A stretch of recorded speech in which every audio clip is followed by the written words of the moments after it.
Welcome to this video on Digicomp Edu Strand 3.4 Self-Regulated Learning.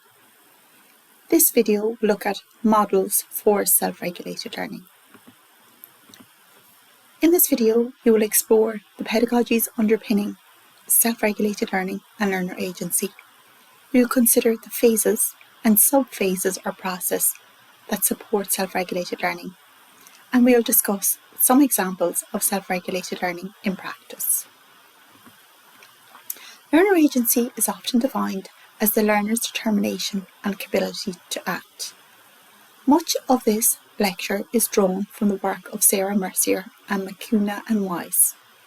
They disaggregate agency into two elements: the sense of agency, in which students feel that they have the capability and power to act with no constraints. Thus, this is where learners feel that they have a choice within their learning. And the second is the exercise of agency. This is where they actually put into play their capability in which they do act. So one is to do with the ability that they have to choose, and the second is where they enact this. So sometimes you may give learners choices within their learning environment, but they might not avail of these, or they might default to the automatic way of engaging within learning, or the traditional way of engaging in learning. So it's important that these two pieces go hand in hand. It's enough for us as educators to build self-confidence, belief, and provide opportunities that students can act. We also need to provide them with opportunities to identify when they can act and encourage them to exercise that act in practice. So for example, it's not enough to tell students they can make a change or make a decision about their learning, but if they don't have the power to do this, they need to believe they have the skills and aptitude to act. They need to recognise when they have the opportunity to act. They need to be provided with opportunities to act, and they need to be encouraged to self-regulate or identify when they run into struggles, that they have control over how they adapt their learning to meet these challenges.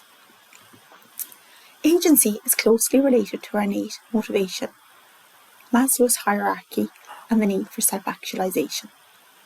As educators, we need to nurture students' power to act and to allow students to reach their full potential. In particular, within the education environment, everybody will have different interests and successes. As educators, we should support learners to achieve their own definition of success.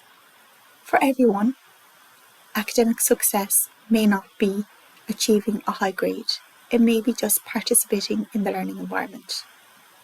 To do this, we need to provide them with self-belief and the capability to achieve this.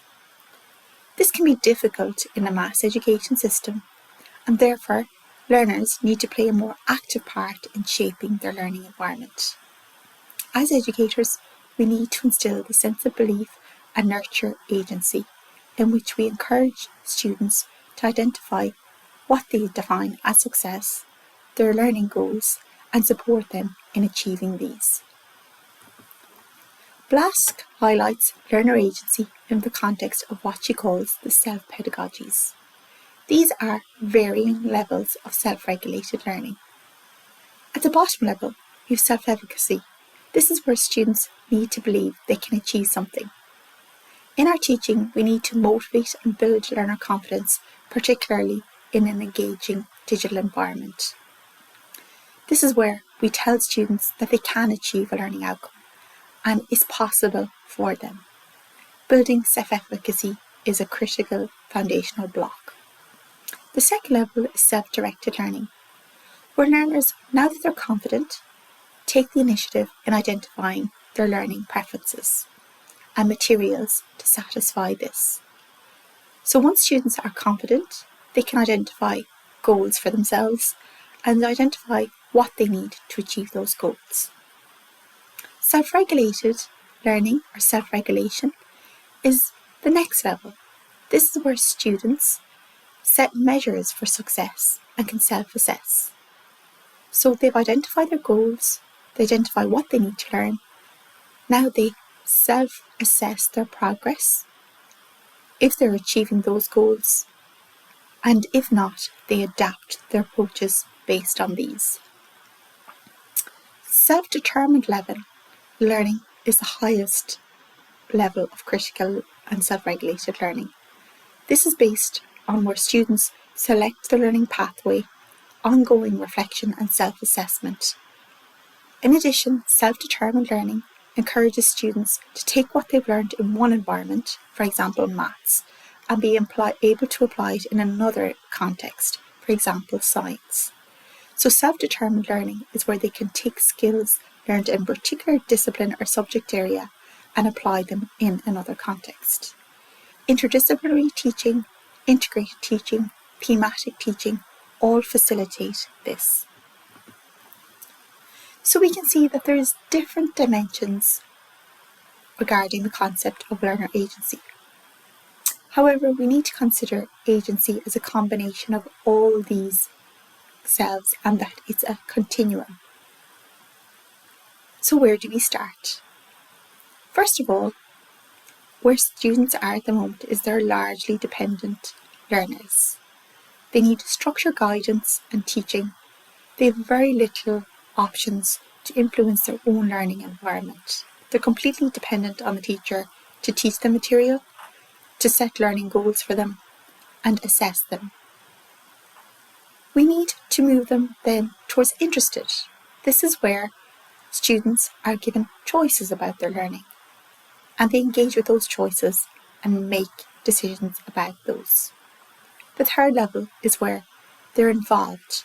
They're actively participating in shaping learning. So they make choices about their learning and they identify how they would like to achieve these goals. Would they like to do a project? Would they like to listen to a video and then try some test questions? And then the last level is self-directed, where they're fully autonomous in their learning journey. They are completely self-directed learners. This aligns to the expert learner in Universal Design for Learning that we will look at later. So you see, agency is a continuum that needs to be developed across schools. It needs to start at a young age, and we need to start providing learners at that stage with choices with a view to building them to become self-directed learners in the future. As I said, it's not possible for students to become from dependent to self-directed overnight, and this needs to be guided and scaffolded across the school continuum. In particular, there's a challenge regarding self-regulated learning. In particular, the rigid curricula can limit agency. Curricula have specific outcomes and are assessment-based, and they don't provide opportunities for students to influence their own learning. It's important we consider within these curriculum structures how we can support learner agency. In addition, Mercier highlights that agency is very context-specific and dynamic. So it's situational. One student may be self-directed in one subject and dependent on another. So for example, where a student is very confident in maths, they may be very self-regulated or independent. However, in English they might struggle, and so they may not be self-regulated or independent. They may be largely dependent on the teacher. Also, agency evolves over time. As students become more confident with context and within a school system, they may become more independent. Also, it's very context specific. It might depend on something that happened in a child's life, a poor grade they received, and they might struggle to progress along the continuum, particularly if they feel they're going poor. If they're performing quite poorly on tests, it's important that we build in opportunities for reflection and self-regulation to ensure they continue to be motivated. This is a critical part of self-regulated learning. So the key insights for educators involve building a sense of belief amongst the students that they can achieve within a learning environment, giving them opportunities to make decisions about their learning, supporting them cognitively, socially and emotionally to motivate them to continue to keep going in the learning environment. And recognising that each learner has different definitions of success and how we support those is critical. So moving forward, it's important to recognise that we need to scaffold these opportunities, and it is a continuum where we start at building students' confidence with a view to developing them as self-determined learners. There's a number of different phases and sub-processes of this self-regulated learning. In particular, the Zimmerman model displayed on the screen is one of the most widely used models of self-regulated learning. This involves 3 phases. The first phase is forethought. It involves looking at a subject area or a learning outcome and involving the students to set goals for themselves. In addition, looking at how they might achieve those goals is critical. Also, building self-efficacy and encouraging students to recognise that it's possible for them to achieve the goal and that there is specific expectations for them in achieving these goals. Also, the goal must be of value to the student in terms of their individual motivations. The second phase is where they perform the learning. This involves self-control, so looking at learning strategies, ensuring they stay attention, imagining what success is like and instructing themselves.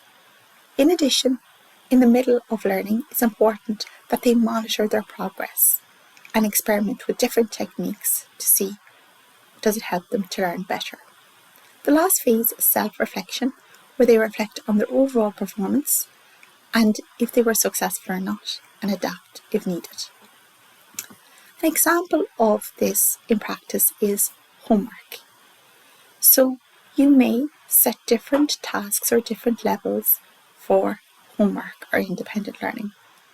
In terms of homework, self-efficacy might ask the students to reflect on their homework. How do they complete their homework and what do they learn? This allows them to build confidence in terms of that they completed it and that they achieved something through engaging in the homework. The second level might be self-determined. So this might give the student a little more agency over their homework. They might have 5 pieces of homework, and from this they might pick 3 areas that they want to improve on. They might have to explain to the teacher why they chose these areas and the steps they used to complete that piece of homework. They complete the task and then they reflect on what they learnt. They bring back to the classroom environment to speak about the strategy they used and if they were effective or not. The next level is self-directed, where the students set a goal for themselves for their homework. They're not just given a choice, they're responsible for setting a goal for themselves. They need to break down what they want to achieve that goal and why, and they complete it, as well as the other tasks in the self-determined learning. Self-regulated learning is where they set the goal, identify tasks and complete the task. In addition, they have to self-assess whether their homework was completed to sufficient quality or not. To do this, they might use a rubric or grading criteria that was provided to the student by the teacher. They will explain why they self-assessed that in that way. They will then bring this back to class, and there may be a peer assessment which they swap with a critical friend in their class who grades using the rubric, and there's a bit of discussion on whether the feedback was similar or not. The last is self-determined. This is where they set a goal about what they want to learn, and there's a class discussion in which they develop a rubric in terms of deciding what way is the best way to produce an output of that work. And then they follow the different steps. They break down and complete the task. Also, they identify areas they might struggle and identify why and what they did to address that. They self-assess and reflect using the rubric, and they bring this back to class and discuss how they might have strategies for self-improvement. So as you can see, it's gradually scaffolding learners to become more self-determined over a period of time. This may take a number of different months or even years, depending on the school context. So you can see each of these align to the different areas of self-regulated learning. So in summary, conceptually, self-regulated learning provides a scaffold to support the development of the expert learner or independent learner. However, it's complex and there's many factors that may impact success. Therefore, we need to look at the whole school environment, including the students' internal motivating factors, the external school environment, and the teacher's practice. Technology can support some of these aspects to enable learners to become self-regulated learning. We look at these in later videos.